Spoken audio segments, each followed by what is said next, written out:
Okay, we are live by all intents and purposes. What are we dealing here? It's Monday. It is the 26th It's of Memorial Yep. Day. May. Memorial Day Day. weekend. Yeah. Yeah, I got a thing on Memorial Day to talk about. Just it was a nice little post about it. The reason for the season kind of idea. I was telling Blake before the show. I got my shades on. I'm right above a skylight. You I look like below- a bug. You're below. You're below. You're Bono from U2. It's massive, I like one of those ladies, beside the pool. Anyway, welcome aboard, everybody. All five of you. We're breaking the internet, I'll tell you that much. But a lot of stories to cover. Now, a little ramble before we get going. I was telling Blake before the show that he was saying, what'd you get up to? Went and visit a great friend, husband and wife team over in Victoria over the weekend, and overindulge in my wine. And I was thinking, boy, it just kind of quenches my spirit after, like the day after, you got a little hungover, and it's a depression thing, but it's not like alcohol depression. It's just like it quenches the spirit, is what I'm saying.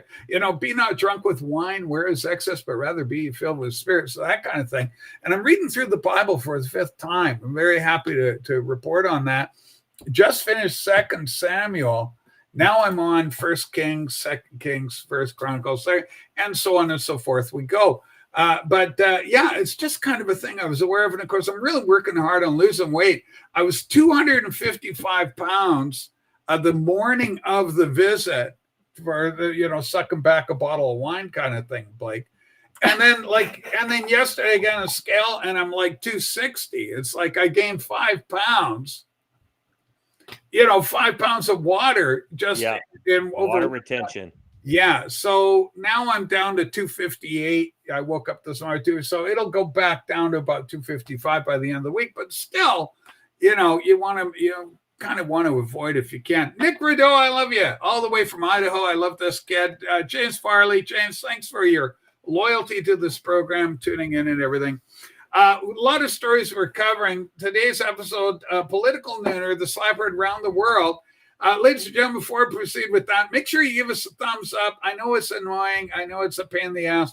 But because we're a young channel, we're just starting out, give us a thumbs up. We appreciate it. And subscribe if you're new around here, because we'd like that to happen. So, Blake, let's see. What do we got? The first thing I want to tell you what I'm going to do. Scoozy, let's talk off with the title, The Slapheard Around the World. So I got Liz Churchill off X, covered it, 1 million people covered it. And so what this involves is you got the president of France, Macron, and this rather bizarre moment. Macron is slapped by his wife while bickering on the park, and he takes one on the chin. Oh, there it is. Whoa. Okay, that's just crazy. Here, slow it down and watch the head and to the left. And to the left. Holy smokes. Hey, Anthony, doing good. Doing really good. Feeling good. Feeling right. You look lighter. I put some of the weight loss back on, so I have to start over. Holy smokes.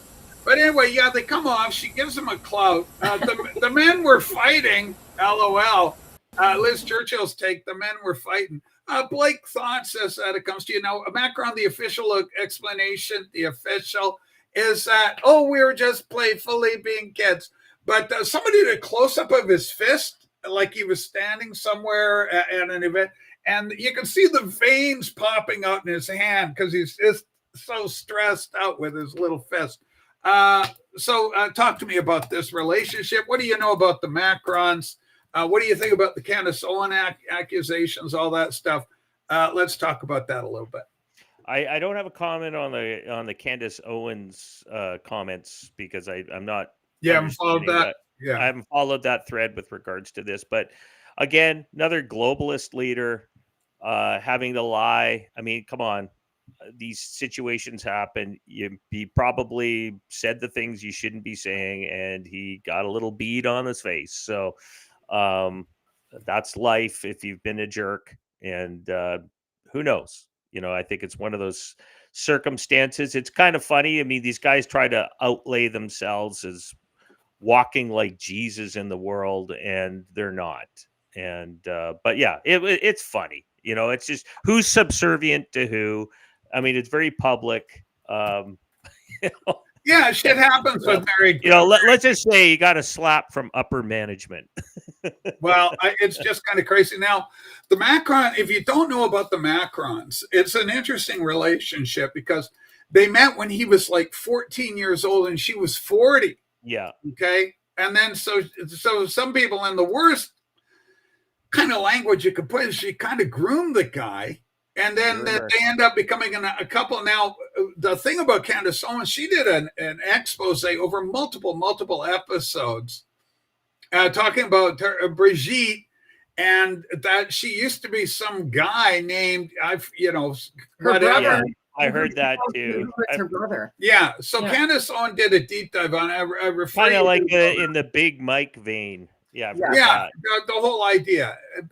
So, I mean, whether it's real or not, have you got that clip of her having a little seat? Check this. No woman I've ever seen stay. Now, I know a little bit about, the transgender phenomena myself here, but let's take a look what we got here. Can you make that full size as she sits down? Okay, here's Brigitte having a little talk from a few years ago.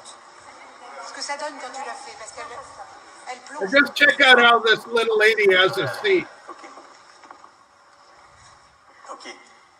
All right, kill it. I'll take it down. Holy shit. Okay. Well, we had heard rumors that Macron and Trudeau were kind of like Bowie and Jagger. It's just, I mean, that is just crazy. I mean, no woman sits like it was just. Sorry, but she was packing as well. What you see? Was her bulging? But anyway, we don't know. This is alleged. That's alleged. We always, Blake and I will use the alleged bulge because of YouTube's stringent guidelines. Yeah, we got ball. She kind of looked like a little bit like Bob Denver back then.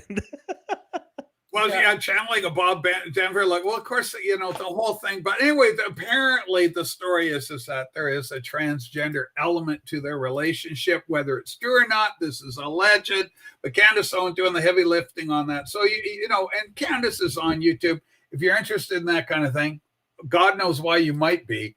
You can check that out. But here's a link to, I guess, what we just saw. So, all right. So, folks, go check it out. You at your own recognizance, great word, and take your time with it and look at it. Scrutinize. Yeah, scrutinize it to your heart's content. I mean, there's never a dull moment out there in this great big wide world. Okay, let's take Bridget. Okay, the big news in Canada. Can you do Charles arrives? So we're going to get Blake's thoughts on this. Now, tomorrow we're having what's called America is going to go. You got what? It's like a throne speech. It's like a State of the Union address would be the equivalent for America. And it's been given. So King Charles and his lovely wife Camilla coming into Canada. Here they come. Breaking. King Charles has arrived. Dun, dun, dun, dun, dun, dun, are you happy to see the king visiting Canada? Are you happy about that? That's the question. So I guess Carney asked, I want to say Prince because he was Prince for so long, King Charles, to come and speak and open Parliament. Now, you got a humdinger following this. Let's go segue into your story about the Parliament and how they're hard they're working our tax dollars at work. But so what's the story, Morning Glory? The King of England's coming. He's going to speak to Parliament. He's going to have a beautiful address. What do you think he's going to say, Blake? And what do you think this meeting presages? Great words for today's show. Go ahead, Blake. I think he's going to focus in on the Commonwealth. I think there's going to be about the unity within the Commonwealth. Yes. That you'll see a big push on that side. He'll talk about that there's instability in the world. We need to work together to end that. We need to create, better partnerships. You're going to hear all that. Yeah. You're going to hear the EU WF message, what they're looking for. It's just to, bring in better trade. I don't know if he's even going to cover trade. I think he's just going to be talking more on a 50,000-foot view about how great it is. Canada is still a strong, and he'll say Canada is a strong and sovereign nation, Yeah. and that their ties are immemorial with the UK, and there'll be all kind of a rah-rah speech. I'm gonna guess from him. We don't know how much longer he's going to be around. We know he's not well. We know the next king is going to be his son, and that could be not too long down the road here. So I think he's going to set the table. It's not going to be hard on Trump. I can tell you right now, he's going to be very diplomatic on that. I think the UK needs the United States as the chief ally to defend the United Kingdom in the world now. Yeah. And so I think it'll be a very much a kumbaya. Let's get the Commonwealth together. Let's bring the partners together. We have threats around the world, the Russia, but he might not say Russia, but he'll be alluding to Russia. He'll be alluding to China. I think it's, a quiet rise to the old British Empire, but in a much more global view without saying rule Britannia, Yeah, I think it's going to be a reactionary speech, very much how Carney ran in the election with the elbows up. I think it's going to be an elbows up speech, not so much fuck Trump, but more so, hey, you're a beautiful little member of Commonwealth and you're not going anywhere. To reassure everybody, some pat the babies on the back. So anybody that seems loyalist. And I forgot to bring this link. People were talking about, but the legacy media, they never fail to disappoint. They've been saying there's a real resurgence in royalism in Canada right now. Everyone's just loving the monarchy in a way that they haven't in decades. And of course, the whole thing is nonsense. It's a lie. There's no truth to it. Yeah. I certainly feel nothing towards it. In fact, I was one of the people that was one of the most loyal to the empire. My dad was an RCMP officer, and he was actually charged with the detail to Prince Philip when he was married to Queen Elizabeth, the king consort, Prince consort to the Queen Philip. And my dad was part of his security detail back in the 70s. And it was late 60s, I think it was. Anyway, the thing is, you've got this elbows up thing. You got this tension from America, and I think Carney's coming in to play security, or the King's coming in to be a security blanket to all these Canadians and go, don't worry, you're still going to be your lovely Commonwealth. We've never been stronger as a Commonwealth nation with England. Your beautiful king is here to love you. Please bow the knee. So that's kind of my take on it. I think it's just a knee-jerk kind of pushback and to reinforce the elbows up idea. Well, I think it's interesting that he's even coming. I mean, he never came here for Justin. No, but he got invited by Carney. Carney put himself out to get him, bring him in. Yeah. So Carney threw the line in and hooked the king to bring him in. Now they know each other well, because Carney was part of the Exchequer. He was Bank of England. He was a former Bank of England governor. There you go. So, he knows Chuck. King well, Chucky. It's not just a friendly pop over. No, it's strategic. This is acting on the world stage. Yeah. It's a play. We're going to see some acting out there. But anyway, I thought it very interesting. I like your comments, Blake. I think ultimately, or, when you pare it down, Blake and I are pretty much seeing eye to eye. And you might find a little bit he'll probably bring up something about Canada's role in World War I and World War II. Being there for their allies, always there, helped with creating the United Nations and what would they call before the United Nations? The League of Nations. The League of Nations, disbanded in 1933, children. Yeah. That's so China won. That Canada's been a peacemaker, and it's going to be platitudes to Canada how great you are. We love Canada. We've always traveled. Our families traveled here. It was one of our favorite places to go. But we must remember, Canada is the fallback land for the entire royal family. When the UK is in trouble and there's a threat of invasion, Canada is where they're supposed to go. We have got homes for them here. This is where they roll. There was a whole plan. If Germany invaded the UK, they were going to be here in Canada, ruling from Canada.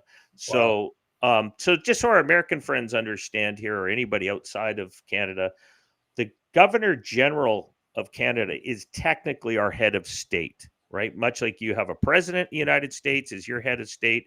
Our head of state is the Governor General, which is the king representative in Canada. So they hold that position. Typically, the Governor General gives the speech from the throne, but this is a special case when the actual throne, the king, shows up to do the speech himself.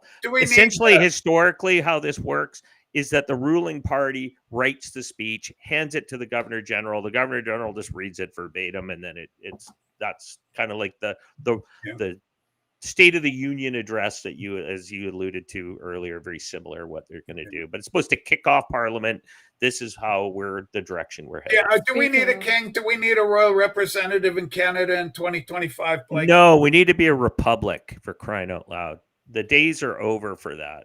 Do you know why they're over? For the very reason that they wanted it to be over for evil intent. The whole idea you're a post-nationalist state with no core identity, no shared values. So if you're a post-nationalist state with no shared values, no core identity, what the fuck are you playing around with the King of England and a monarchy for, which has nothing to do with the loyal subjects from people coming in from all over the world who don't know a king from the hole in the ground? So that whole institution, everything that was Canada, in my mind, has now gone the way of the dodo. It's dead. It's buried. Yeah. It's gone to see its maker. It's just gone. All right. Should be dust in the wind. for Eagles. My dad was Irish, always rushed to turn off the TV at midnight close down before the mandatory God Save the Queen played. No love lost in Ireland for the House of Windsor. And of course, we have all these various houses that have come through in the history of England through the monarchy, various monarchies, the Hanoverians, the Windsors, the Windsorians. We've had, different groups come in. They're all German anyway. All right. Now, Blake, you have a great, is this the link? Okay, here we go. This is the one Blake wanted to bring to our attention. Blake, this is a great one. Tell us what we're looking at. So we just went through the biggest election of our lifetime, the biggest crisis of our lifetime, apparently, Mark Carney, our Prime Minister. Yeah. And elbows up, Canada's in a deep threat, blah, blah, blah. So here is Mark Carney, our Prime Minister's parliamentary schedule for such an urgent matter. So this entire spring, into just before the summer, or just as the summer arrives in June, we have an entire 4-week session for the first 8.5 months of 2025. So they're going to come to work getting paid millions and millions of dollars for all of 4 weeks. And then they're going to go take a summer vacation for 3 months. Got to go golfing. Yeah. I mean, this is pathetic. If this was your employee saying, well, here's my schedule, here's how I'm going to show up for work, I'm only going to work for a little bit of time and this is it. I know they're all going to say, well, we have very important cabinet posts, we have important constituency work to do back at home. BS. If we're in such a crisis, that legislature should have been opened right at the end of the election. Everyone sworn in, and it should have been right through the summer, passing laws and things to build Canada's economic engine.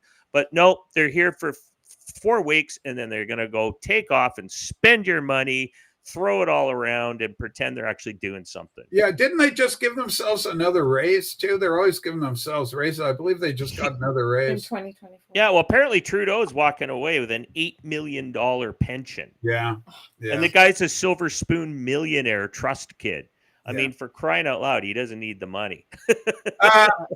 We got a story coming out of Liverpool, sad story. Do you want to bring that one up for us? I couldn't agree more, Blake. It's absolutely ridiculous. Waste of It's a shame. It really frustrates. Every Canadian should be with pitchforks protesting right now. Yeah.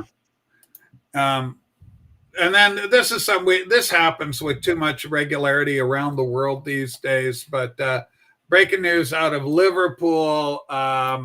It's got to make this. I got to enlarge that for everybody. Breaking a car's ram through the crowd at a football parade, Liverpool, Britain, And there's the immediate aftermath of things. The folks in yellow, security police, trying to figure out what the hell went on. But, it's the usual nonsense.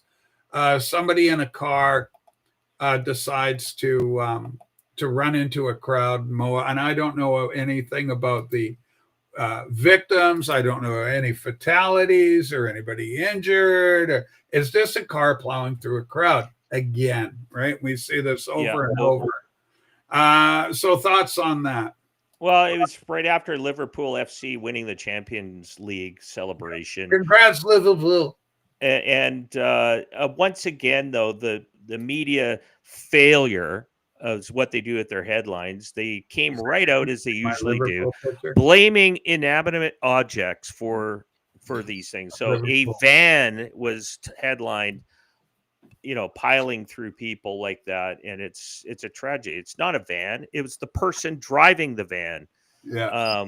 But that's my complaint on that side of it. They're making the pilgrimage to Anfield. There's me and Susie back in 2016 heading over.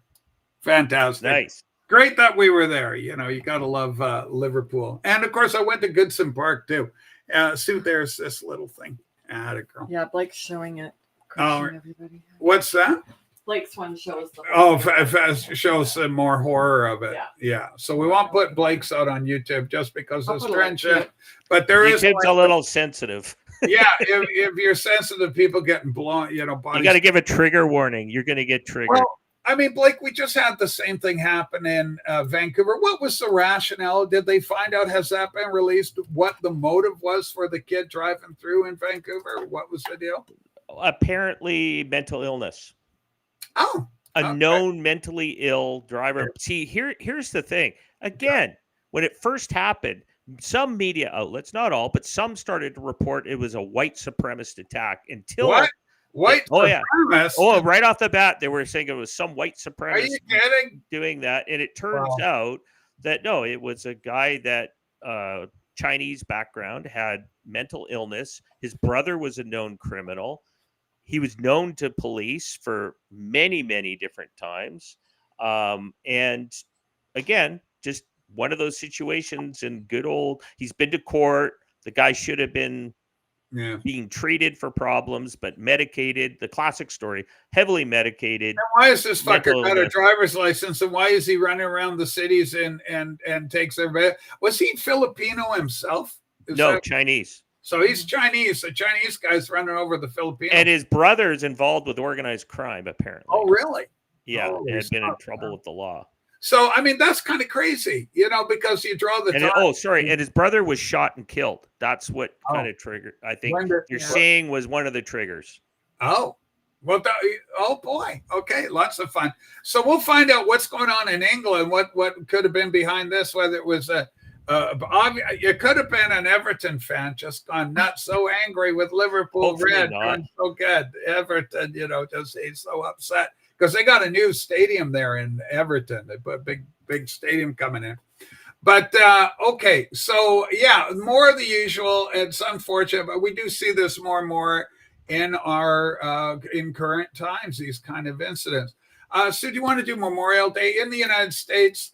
It's so great to be reminded what Memorial Day is really about. I got a really nice, there's so many good ones out. The president and Hesketh and JD Vance were all at Arlington today. They look so sharp and laying the wreath on the grave of the unknown soldier. But I just love the sentiment provided by this meme here. And so it says, today is not about barbecues. It's from a great account called NWokeness. Encourage you to follow this account. Today's not about barbecues. Take some time out of your day to honor our fallen heroes and their heartbroken families permanently shattered by the loss. And of course, the fallen soldiers, the caskets, heartbreaking image of presumably a young wife over her husband's coffin draped in the American flag. And so it's good to remind ourselves that it's not just a holiday.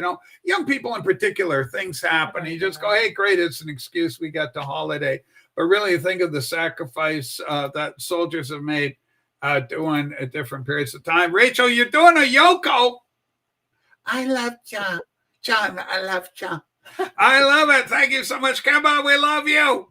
How you doing, Kimba? Mike Sweeney, we're so glad you kids are able to join us today. But Memorial Day, it's kind of like Christmas. You know, they go, Jesus is the reason for the season.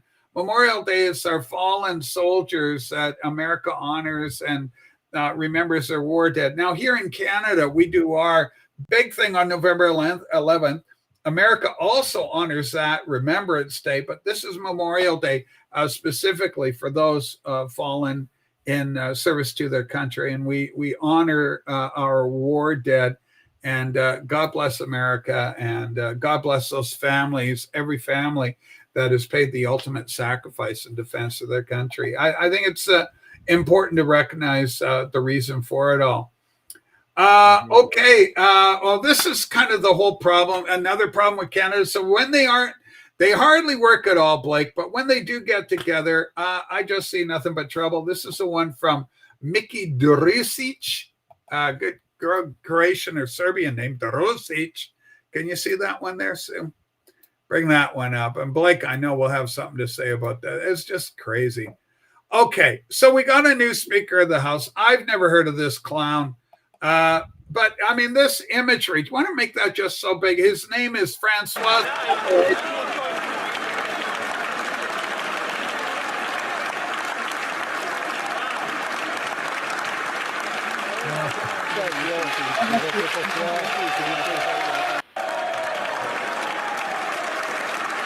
Okay, so this represents to me everything wrong with Canada. Everything is fucking wrong with Canada. So, Maureen, welcome to the show. Now, on our show, it's King a Legend, Pino. You can do it, but we just throw a legend in front of everything because YouTube's strict policy guidelines. Okay, so here you got Albert Speer, or whatever his name, Andrew Scheer, Albert Speer. Don't see a lot of difference, quite frankly. Andrew Scheer and is with Carney, and they're running this guy. Talk about, it's like the George Carlin thing. There's a club, and you and I ain't in it. Yeah. Because it was just so crazy because, the rushing this guy down. It's looked like they're going to give him the bums rush at a restaurant, throw him out the door. But no, this character has been named as Speaker of the House, and it's kind of a tradition in there. But it really gives you a sense of it. Oh, it's a club. They've got their own ethos, their own ways of behaving. It's the uniparty in an image. Speaker of the House, liberal and conservative together, rushing this guy down. At least we don't have to watch Trudeau and our last speaker flirting in the House of Commons all the time. Oh, sharing their was love. Was there a little bit of little chemistry? There was chemistry. Was there alleged buggery? That is what I'm always interested in. If there's any alleged buggery involved. All right, Mike, what do you think of this image? The optics to me are just horrible, but give me your take on it. It's a tradition in our House of Commons that the new Speaker of the House is supposed to be reluctantly taking the role, and that's why they kind of drag him in there, kicking and screaming like he or she has been, literally forced into the role. Yes. Because the difficulty is in that role, they're supposed to be impartial, but we have seen over the years that role has become more partial. The Liberals have shown it. The last couple speakers have been terrible. One of them invited a Nazi into our legislature where they all cheered. And they don't show up much, folks, but when they do, they like to bring a Nazi in. That's right. So it was like, and here's the thing but here's the thing that the Conservatives jumped on it after the fact, but I saw the Conservatives and every MP standing up cheering that guy. Yeah. But I'm just saying that caused the Speaker to step down. He had to resign the role because he approved it, and they made an announcement that this was a war hero who fought the Russians in World War II. Well, what war heroes would have been fighting the Russians in World War II in the Ukraine? Yeah. SS Nazis. And it turns out he was part of the Ukrainian SS division. Because in the current political atmosphere, Russia is now the bad guy. Ukraine ostensibly an ally, really more an ally to the invested interests, I would argue, But the point is that you've got a situation where the Ukrainian is heralded as a hero, but they forget that given the historic context, he would have been the bad guy, and the Russians in 1942, 43 are the ally. That was the speaker who did that. But what the issue is with the speaker is that they are supposed to be impartial, and we saw that impartiality collapse. But you're right on the other concept. There's a uniparty concept here that you see where it doesn't matter. It's the same show. Doesn't matter who's in power. They drift to the same roles outside of the pillow fight we see in the media. Yeah. And I on a somber note, this is probably the worst thing I'd ever want to bring to the table, but I'm going to do it. It's the Eric Daughtry link, Sue, the last one with Doge, talking about Doge. And so there's been some frustration there with Doge. And again, it's the American. This time we just saw an example of the Canadian Uniparty, in my opinion, where you got the Speaker of the House, the Conservative on one wing and the Liberal on the other, flying the Speaker of the House down to take his position for the next session of Parliament. But in America, this is a rather sobering comment from Elon Musk. New Elon Musk on Doge, cuts not being codified by Congress. I did my best. Can you expand on that picture to the left? Yeah. Not Elon, but the comments, Sue? And then we'll get us to go over it. If you click on that, there. There we go. Doge is literally one of the most popular government initiatives in history. 73% of Americans say they support cutting government waste. Trump brought in the smartest man on earth to do it. The left destroyed Elon for it. They're ripping up his Teslas. They're going after him. They're suing him, all sorts of shit. But the grand old party, the Republicans, won't vote on it. I can't believe this. And Elon Musk, in almost a surrendering posture of, well, I did my best. It's kind of throwing up his hands in there's some degree of frustration there.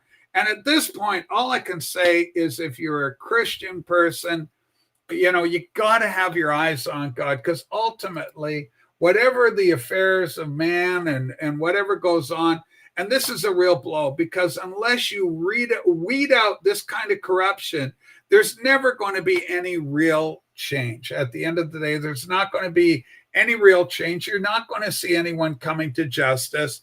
And it's kind of one of those things where we may never see any justice for the crimes perpetrated.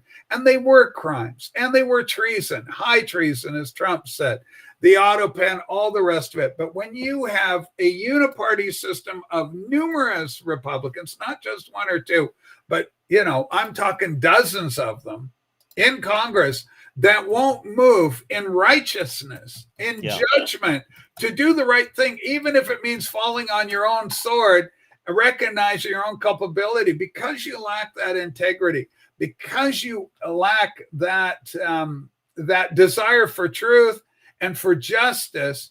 You will sow the wind and you'll reap a whirlwind of corruption. And America is going to suffer for it, independent of who's in the Oval Office. And it's absolutely sinful. It's a shame. And it's heartbreaking, really, because for anybody that held out any hope to see real change, these entrenched interests, the swamp is incredibly deep and wide. Trump has done exceptionally well in gutting a lot of it, but it's like Sue and I were doing a drive up the island, and they were talking, I guess there's a big thing about broom. It's a yellow flowering bush that's brought in from Scotland. It's a lovely bush, but it's an invasive plant species, and it takes over wherever it goes. So you get these mountains of bloom everywhere. Okay, what you got here, Sue? All right. Is this related to what we're doing? No. Oh, okay. Yes. So anyway, okay, so we'll just finish this thought and then we'll bring this next one in. Oh, it is related? Yes. Oh, I'm sorry. Okay.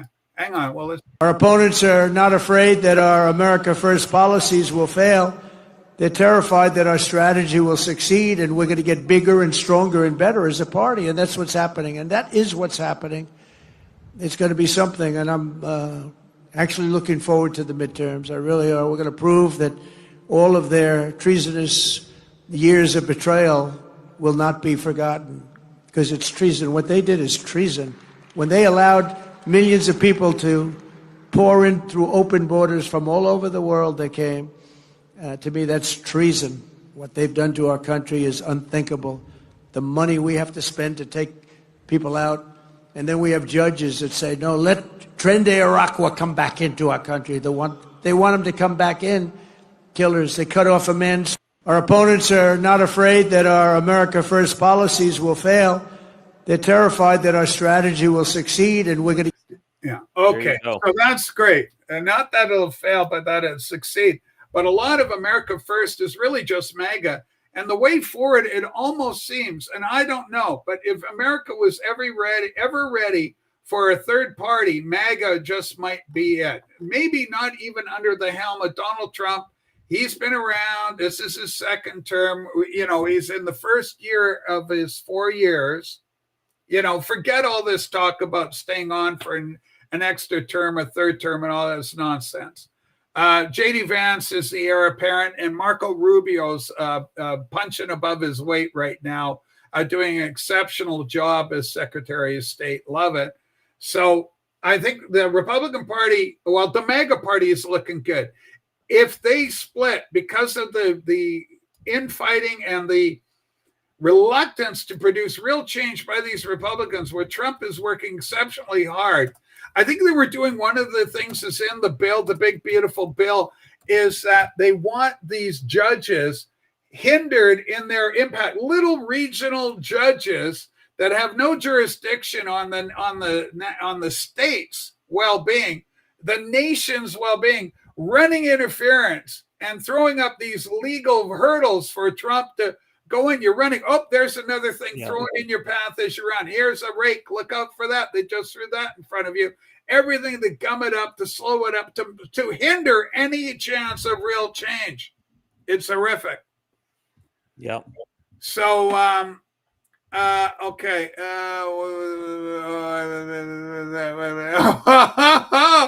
I saw a retiree driving a Subaru with an elbow up bumper sticker while at the grocery store.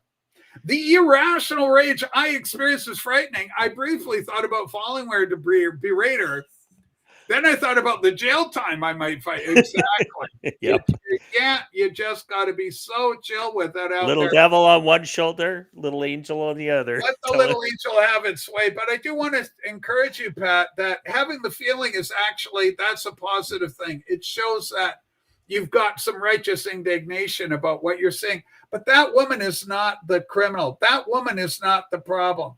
That woman is a victim of the media that brainwashed her into thinking that she's got to go elbows up and slap a maple leaf all over frickin' property alongside her lovely growing collection of Ukrainian flags.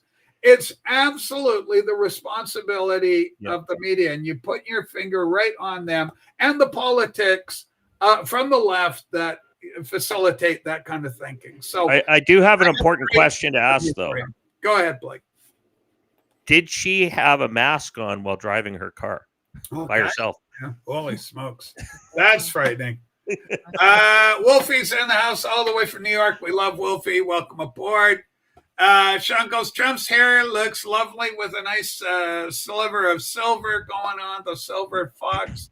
But, you know, this is kind of these things, the situation. This is the times we live in where we've got politicians so co-opted on both sides of the aisle, and it may just be that there's enough seasoning that has gone in that maybe, possibly, just maybe, a new party could emerge where things actually do get done, and where people haven't been bought off and compromised. The problem is, and Trump recognized this, and this is a problem that happened historically. What was the little guy? I love him. You know, he had his love. It's the charts, Larry. Just look at my chart. Oh, yeah. That's Ross Perot. Ross Perot. So a third Can I finish? Can I finish? Can I finish? Yeah. Can I finish? Can I finish, Larry? So the whole thing with like a third party candidate, traditionally, they've never had the finances behind them in order to take out the entrenched power of the uniparty, as we just witnessed here in Canada with conservatives, liberals, but also replicated to our mutual dismay between Republican and Democrat. That's a generous assessment, Rach. I think she's a victim of her own ignorance. I couldn't confirm a face diaper. It might have put me over the edge. we don't want that. And we got Down and Out in Nashville. Well, we hope you're not too down and out in Nashville, Tennessee, the great country music capital in the United States. There are no Democrats left. You can look at CNN's ratings for that to verify that or give some weight on that. Yeah, I mean, legacy media is in the toilet, but there's still a machine there. There's still influence there. There's still people with money and power there, and they're problematic. We got a judiciary that's out of control that we got to try and wrestle and rope down and get them in line so that the Constitution can be followed, justice can prevail, and real change can happen, and the American people, we the people, can prosper. And that's long overdue. The earth cries out. The earth cries out for justice, right? Blake, thoughts? Unipart. Yeah, I mean, other than 100% agreement with what you're saying, I mean, they've been dealing with this situation where the Republican Party for a number of years has acted as a subservient opposition party, and almost willfully, let's see if we can tank an election, much like we see in Canada. The Conservatives tank an election. And people say, well, it was the media. No, we've known about the media for a long time. Nobody's watching the big media anymore, except for a few old people who still got cable. Most of the younger people, the Gen Xers, some of the baby boomers, and a lot of Gen Z are all gone conservative and in their thinking, which means they're MAGA conservatives or just centrist liberals, classic liberals, not liberals as we identify today, but classic liberals who do believe in freedom and individual liberty. But we've seen this hijacking everywhere in the Western world. We're at a crossroads, and that crossroads is politically that these leaders need to understand we're either going to, and I think some of them support it, are going to allow the collapse of the Roman Empire, which created a massive vacuum the last time that happened with feudalism, the Dark Ages. Do we want to go back to that? No, I don't think anyone wants to go back to the era where it's constant war with your neighbor next door and you never know if they're going to invade or not. That's not the kind of collapse we want. But it seems like these guys are part of that apparatus to do a controlled demolition. Luckily, MAGA's standing up and saying, no, we want to make America great again. We want to make Canada great again, because even Trump's saying that. He wants Canada to be great. I mean, we've had this, as you said, this uniparty, but it's a corporate uniparty. It's a structure that's designed to keep the elites in power, and they put their moronic politicians to guide what they want done. And you get those idiots that have been in there for forever who should be term limited, but they're like senators for life. Yeah. And they, just take a look at their bank accounts. I'm sorry, when they went in as politicians, you make what, 180,000 a year. And when you look at what those guys come out of after 10 years or 15 years, they're multi-millionaires many times over. Some of them worth $250 million. I saw something recently where Clinton was worth $250 million. And they just make crop loads of money. As they say, they even have a stock portfolio or a fund that works specifically with tracking politicians' investments in these corporations. So they get an inside track. So to get rid of that rot means you got to convince politicians to give up their gravy train. Yeah. Is that ever going to happen? No, they're bought and paid for, as you said. Well, and they're supposed to be, quote, civil servants. There's no servanthood in any of these people. They're kind of the elite, and they're going to tell us poor proletariat where the bus stops and where we got to get off in our public transit. I mean, every time I see Mr. Turtle Senator, I'm like, why is that guy still around? He can barely talk. Yeah. I guess Trump maybe has the concept now. He knows who his enemies are, so he keeps them closer. right? He got the one look like golfing when you're behind the guys putting on the green. Yeah. You watch his lie, you watch him shoot, so you get the line. He got his first 4 years to get the line. He gets the back 4 years. He knows exactly who you are and what you represent. So I think it's going to change. The people got to change. I don't think anyone should be labeling themselves Democrat or Republican anymore. They either believe in your Constitution and freedom and liberty, or you're for global subservient serfdom, feudalism by trillionaire asset managers in the world. That's the choice you got. Yeah, and it's unfortunate, but that really is the centerpiece of today's program. This whole uniparty and the potential of a rising third party alternative in America, because America's our only hope in terms of the natural world. With God, all things are possible. But within the context of just a humanistic framework, America is our only hope. And remember, people, nature abhors a vacuum. And if the West falls, if America falls, then who becomes the heir apparent? Who's the world's one superpower if America goes? China. It's got to be China. China's the most aggressive on the block.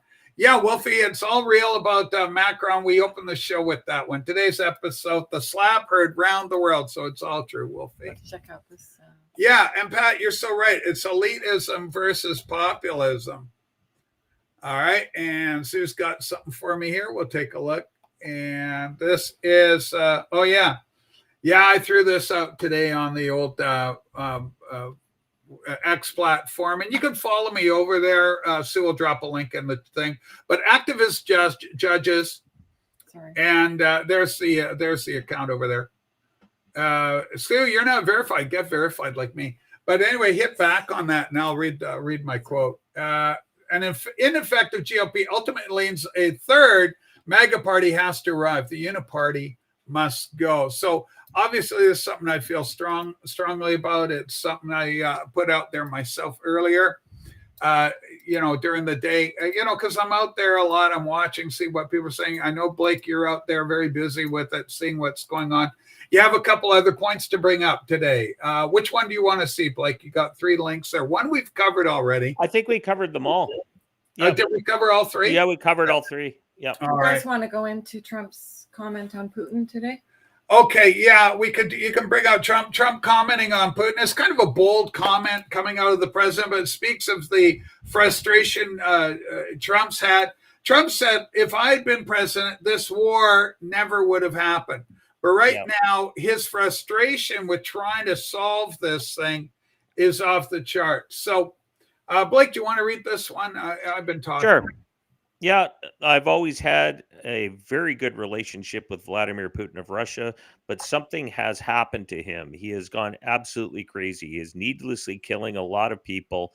And I'm not just talking about soldiers. Missiles and drones are being shot into cities in the Ukraine for no reason whatsoever.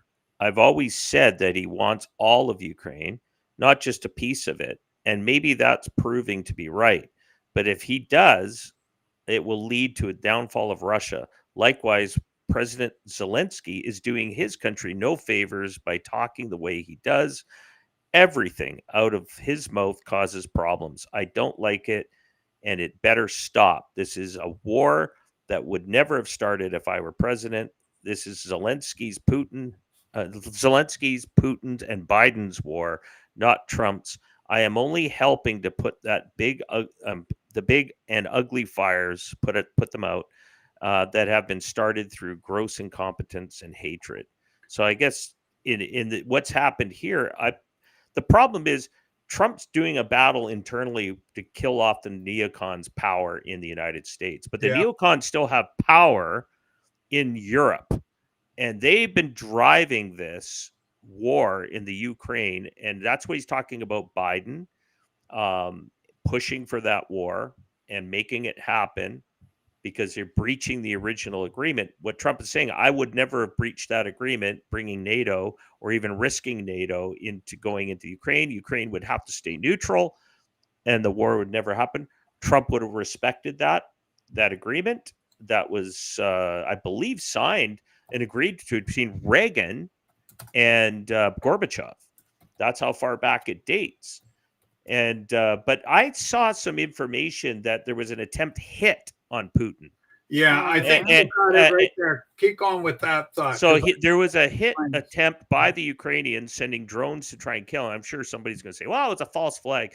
Well, they've been trying to hit him for a while. They're going after him personally. yeah, I'm not saying I'm supporting Putin here, but I'm just trying to go with what I've read, that there was an attempted hit using drones. So Putin's now countered by moving 50,000 troops to the Yes. border and Yeah. is now moving to aggressively force Zelensky. I think what we're having here now, it's a Zelensky Putin battle. It's a battle of wills, and the West, being Europe, keeps pushing for more war. Like I think Trump's like telling Putin, you're the guy with all the missiles and the power. You could be the guy to stop this. We'll deal with this Zelensky guy once you stop fighting. Mhm. And that's I what like he's that. trying to do. And I think that's why he's saying it's crazy. You're just it's almost like Putin's supposed to be touted as a highly intelligent person. And I'm sure they're frustrated with what's happening. But I think Trump, is saying probably behind the scenes, and again, it's assumptions, calm this thing down. Let's stop the killing first. Let's get to a peace. We'll deal with Zelensky afterwards. But I think Zelensky's got some enablers that keep pushing it, and that's the EU and some of those EU countries. I mean, when Carney comes out and supports it, Macron, and you've got the German Chancellor, and you've got the UK, UK. Starmer, they're all amping up the battle. These guys are neocons, and these guys are coming from the so-called left side of the spectrum. I just don't get it. But the fact is, they're just pushing and pushing and pushing for more war, because they're not getting it out of Trump. And I think the neocons have put all the push through Europe to get the war, keep it going, get the war I think machine you're rolling. absolutely right about that, Blake. But also in terms of this, apparently Putin was flying in to have some meetings, and he was on board a helicopter. There were multiple drone strikes that came in range. They were all shot down, fortunately, and Putin wasn't killed. I think that pissed him off. And I think a lot of it, fuck those guys. They try and kill me. I want a bunch. And so that's why Trump, the crazy part for Trump, Trump's an amazing guy because they tried to kill him. But there's Trump talking nice to the very people. We don't know anything about this shooter. We don't know who's behind it. He was on the phone. There's pictures of this kid on the ground, on the phone, talking to people. This was not some random kid running by himself. There's something behind it. Yeah. We don't know hardly anything about it. That information has got to come out. Blake, good question coming from Pat. How concerned are you guys about Carney's ability to make changes that further the globalist agenda in Canada that actually won't be able to be undone, that they will progress so far that there's no coming back from it? Well, I think it goes back to I have a sneaking suspicion that Carney is a bit of a chameleon here. I think he knows that the power has shifted. When we talk about the trillionaire asset managers who are the power, they're the guys that own everything right now because they have trillions of dollars in their control and assets under their control. BlackRock, Vanguard, State Street, Brookfield, which is his company he's tied to, has $1 trillion in assets. When you're reading that pension funds, including the Canadian pension fund, has been moving in the last 2 years, buying up U.S. interests and assets for that fund now. Almost 50% of it is now in the U.S. It's only a matter of time where it's all shifting. So when I like to follow the money. Where is the money shifting? So if Trump is the bad guy, you'd think the money would be shifting out of the U.S. and going into other markets, more protected. But we know, Carney said, this is interesting because everybody said Carney's the bad guy. He's behind China. He's a China asset. He's a WF asset because that's the model we were all told they wanted to bring in, was the Chinese social credit system. Yeah. But Trump has been aggressively negotiating with BlackRock and these guys saying, we want that investment in America, America first. We are going to reindustrialize the United States. Carney knows where the money goes. He has to go. It is with America. and that's the future. I don't think I think he has to be very careful he doesn't go too far with the WF anymore. Those I call them Euro trash bankers, they're out. We got to get rid of those guys. The EU can go do their own thing. They can go jump off a cliff. If they're not going to support the direction of the free West, we should just let them go. And I think that pressure is on to bring the money home, invest it here. And Canada, you can be part of it. And we know Trump's a negotiator. And his whole thing is, you don't know what he's going to do. He's kind of like Muhammad Ali. He'll rope a dope with you, and then boom, he'll send that punch when you least expect it, and it's going to hurt. Carney, I think, has to follow Trump's lead on this and where America's headed. That money's coming home. He's a globalist banker. He's worked in running the governor of the Bank of Canada. He's been the governor of the Bank of the United Kingdom, or Bank of England, and he knows he has to work with the guy where all the money's going. And if the U.S. currency is going to be the reserve currency of the world, then you need to prop that sucker up because it's in bad shape globally. We have a BRICS nation the BRICS nations are working as a counter currency to try and take that power away from the free West, which is America. And Carney, Canada's right on the border. We are an island nation to the rest of the world. The only border we have, land border, is with the United States. We have a benevolent country to the south.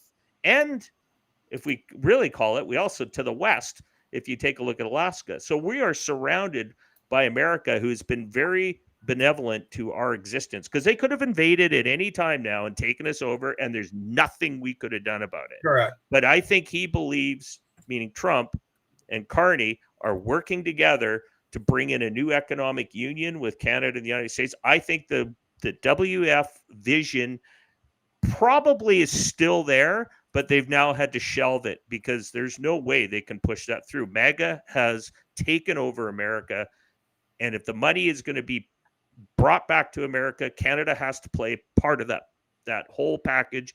A new union with the economic side, common market, common security, common currency. I think he has no choice, because if you listen to Carney's words, you got to read between the lines. It sounds like he's going that way, and if he also makes it sound like he's going the other way, but he knows where the money goes. Look where Brookfield moved to. It moved to New York in October of 2024, just before he became leader of the Liberal Party. This was all planned. I think it's happening. He just can't do it because the right wing in Canada could not bring Canada into an economic union with the United States. They would lose. So it's coming from the left. The Liberals, that machine, because our class of people, we saw it in the last election, elbows up, they got them to swing over. And look, they've annihilated the NDP. They've taken them all in. So they're moving over to the United States. So I don't think the globalists have lost their power completely, because they still run Europe, except for maybe a couple of the former Eastern Bloc countries like Hungary, Romania, and of course Italy. But I just don't know. At this point, I don't care about Europe. I do care about the people of Europe. They need to change. But our home, where we live, is Canada, next door to the United States, and we need to be the fortress North America, but also the guiding light to the world. We're not going to allow your tyrannical governments to form here. Yeah. So from my end on this, Pat, I'm concerned, but as Blake is alluding to, Trump is an incredible buffer against free reign globalism in Canada. Trump will not suffer a communist nation on his northern border. Yeah. It undermines his whole speech about security. And that's why he's saying 51st state. I will financially bust you people. If you continue to go your way, I will break you financially, and I have the power to do it. And it's true, he does. And we've looked at the maps, the images of Canada's GDP compared with California and Texas and New York and other states that are actually larger, and larger by some degree than what Canada is able to do. And Canada's shot itself in the arm. So traditionally, we're shooting our oil. We're not maximizing our lumber industry. We're doing a lot wrong that could actually, if it could turn around, Canada could be self-sufficient, but it runs in the face of those globalist principles. So long story, a little longer. Trump's the buffer. I am concerned, but I don't think they're going to be able to get away with it. Keep in mind also, Canada is as divided as the United States. This last election, the vote was pretty much 50-50. 50 more conservative voting, 50 more liberal left. So right and left were pretty much equally divided when it came to the popular vote. And our final note of the day, because I'm seeing it's 1 o'clock right now, a powerful unseen electrical force flows through us. Oh my God, let's see what that's all about. Leave it with the kids. Okay. Go follow that, kids.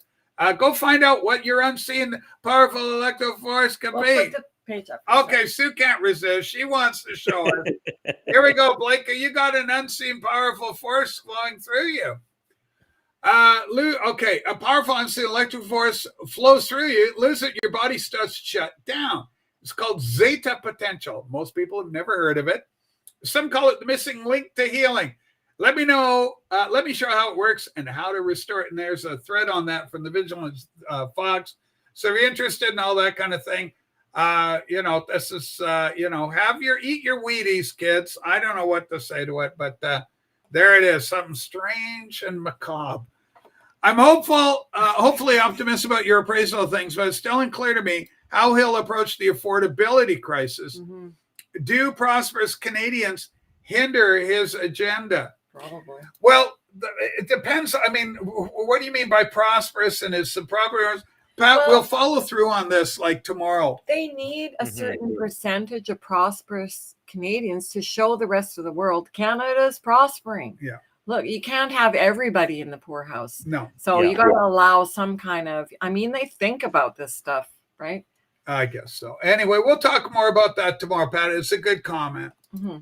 And I, of course, can actually walk through. Also, it's an incredible ability for it. Thanks for being here. Thanks, everybody. Once again, thumbs up. Subscribe if you're not. Blake, as always, thanks for bringing the heat. Love having you here. I couldn't ask for a better co-host with this thing. And we'll be back tomorrow, 12 noon, kids, for the Tuesday Political Nooner with Blake and Rachel. Thanks, guys and gals. Thank Peace you and all. love. Bye for now. Poof. MAGA.